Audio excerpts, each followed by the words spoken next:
Мына ушинтип жаңы беттешүүгө да жетип келдик. Бул беттешүү ошол замандын эң залым падышаларынын бири менен Ибрахимдин ортосундагы карама-каршылык болчу. Ким эле ал падыша? Ал фараон. Фараон кандай болгонун билесиңерби?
Аны адамдар Кудай, ал күндүн Кудайы Рааттын баласы деп ойлошчу.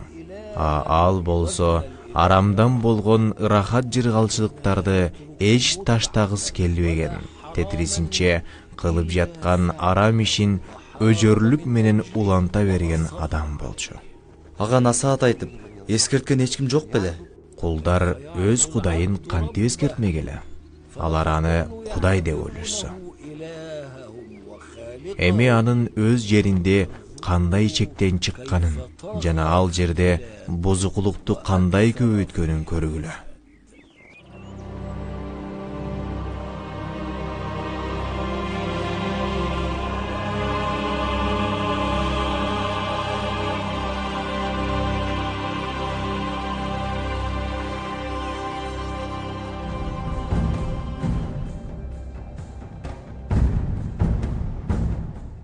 Эй, пайгамбарлар, шаарга келген ар бир аялды мага алып келгиле дебедим беле? Айттым беле? Силерге эмне болгон? Менин рахатыма иштебей жатасыңар. Биз болуу үчүн бардык күчүбүздү жумшап жатабыз, улуу падышам. Чыгышта да, батышта да сенин алдыңа келбеген эч бир аял калган жок. Окуя мындай болгон.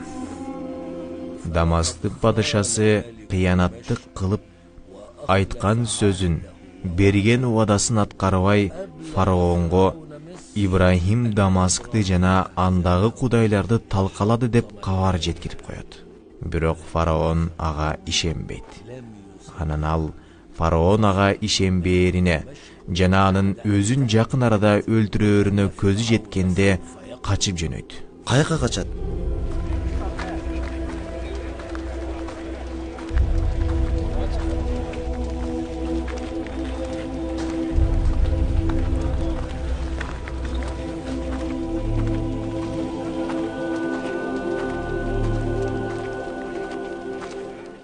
Кош кел, бир тууганым. Тобо кылып, момун болуп бизге кош кел. Мен фараондон качып келдим. Силердин Раббиңер, ааламдардын Раббисине ыйман келтирдим. Эми силер мени менен эмне кыласыңар? Ибрахим Аллахтын пайгамбары. Ал сага Аллах кечиримдүү жана мээримдүү экенин үйрөтөт. Жана тоо эшиктери ачып, Раббиңе истигфар айтып, кечирим сурагын. Улуу Аллахтан кечирим сураймын. Жана Аллахтан башка Кудай жок. Жана Ибрахим анын пайгамбары деп күбөлүк беремин. Эми ушул убакыттан баштап жыргалчылыкта да, кыйынчылыкта да мен силер менен бирге боломун. Азыртан баштап Аллахтын жердеги аскерлеринин бири боломун. Мен эми ааламдардын Раббиси Аллахка баш ийген, аны жалгыздаган жана ага ибадат көйпенде болом.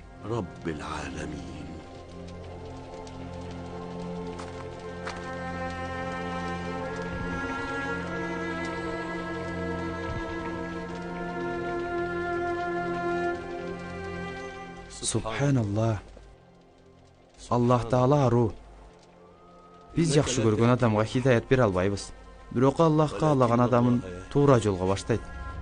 Subhanallah. Кечеле фараон жана анын кудайлары тарапта бизге каршы согушуп, эрдик көрсөтүп жаткан адам ушул беле?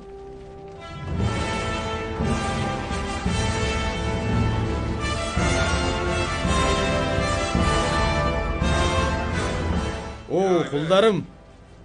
О, фараон. О, Раттын баласы. Бардык нерсенин жаратуучусу жана Раббиси. О, бүткүл жердин жана андагы бардык нерсенин жылдыздардын падышасы. Дамаскты алып, эми бул жака менин жериме жолго чыккан ким ал? Менин бутумдун астында, фараондун бутунун астында күнүбүттө турган адамдар ким? Жана мени менен беттеше турган башчысы ким экен алардын? Кожоюн, баскындар Мисирдин чыгышына келип калышыптыр.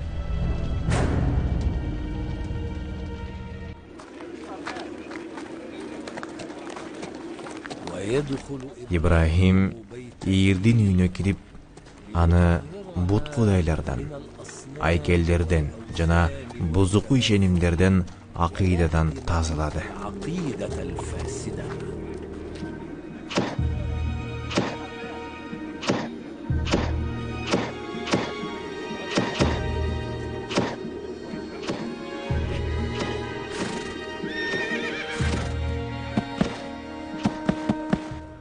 Ибрахим фараондон да, андан күчтүүсүнөн да коркпогон, ушундай эр жүрөк болчу.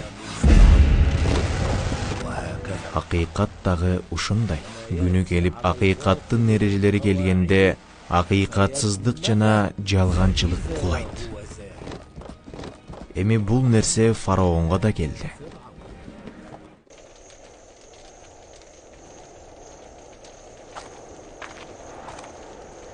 Эй, силерге эмне болгон?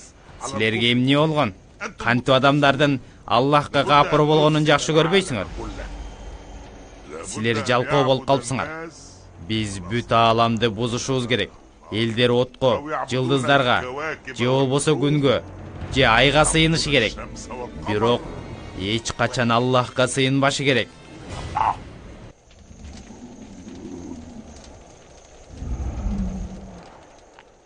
Адамдар отуруп, Ибрахимдин тамагын жеп жатышкан. Анан Ибрахимден бул тамакты ким берет деп сурашты. Рызкы берүүчү ким о Ибрахим? Ибрахим болсо Аллах, ал жаратуучу, рызкы берүүчү жана өзү каалагандай абалда жаратуучу. Кантип силер ал берген тамакты жеп атып, анын атын эскербейсиңер, же тамак жеп бүткөндөн кийин ага мактоо айтпайсыңар. Биз өмүр бою буттарга, жылдыздарга сыйынып келгенбиз.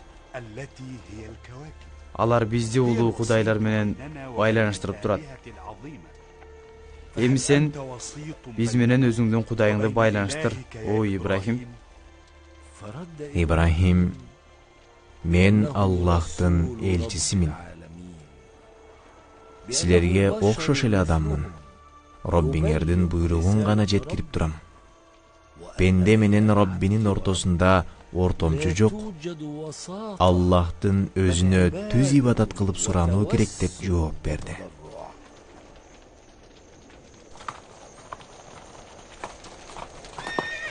Ибрахим менен жүргөн Бабылды каялда алып барышыбыз керек. Антпесе фараон биздин этибизди тытып, өзүнүн арстандарына салып берет. Эми алга, ылдам болгула. Жүрөгүңөрдөн мээримди чыгарып салгыла. Кеттик, алга.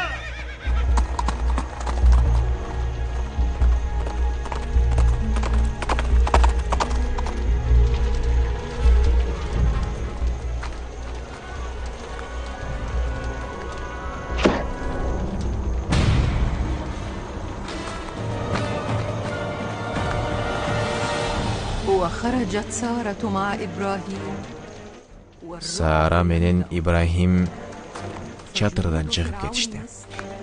Жүрөктөрдү коркунуч каптады.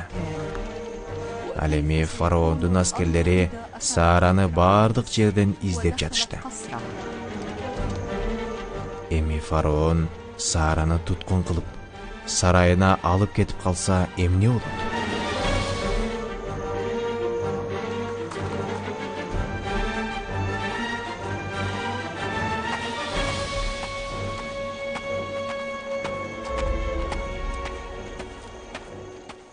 Фараондун желдеттери Ибрахимдин чатырына чабуул жасап, Сараны тартып алышты да, аны батыраак фараондун сарайына жеткирүүгө шашышты.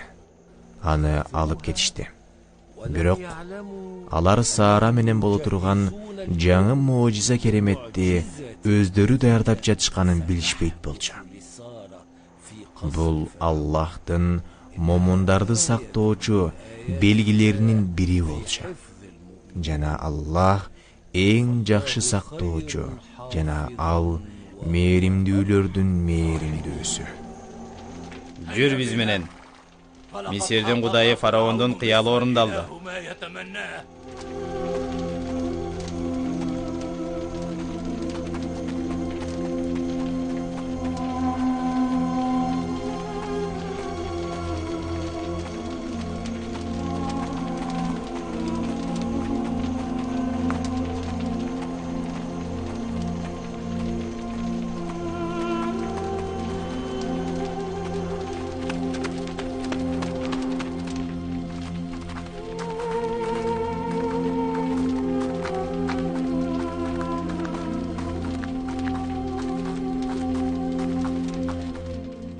Сара Мисирдин фараонунун сарайына кирди.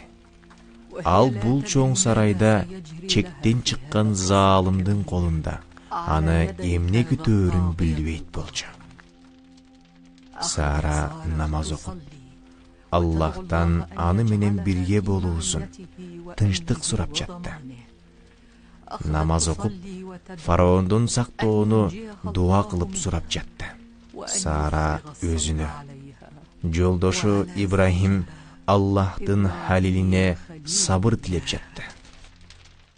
إن إبراهيم كان أمة قانتا لله حنيفا ولم يك من المشركين شاكرا لأنعمه اجتباه وهداه إلى صراط مستقيم وآتيناه في الدنيا حسنة وإنه في الآخرة لمن الصالحين